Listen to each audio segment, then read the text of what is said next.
Этот казах не просто боец, он настоящий волк. Азамат Еспай, по прозвищу Каскыр, выходит в ринг, чтобы охотиться.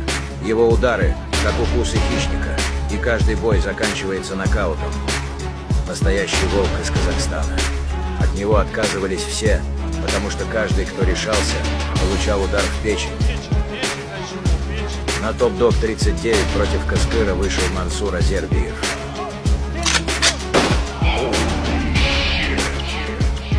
Единственный, кто не испугался волка. Их бой стал настоящим украшением вечера. Огонь против огня.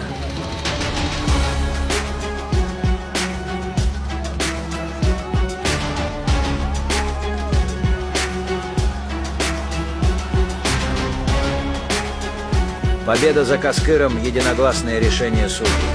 Но даже волк уважает стойкость Азербиева. Настоящие бойцы, настоящие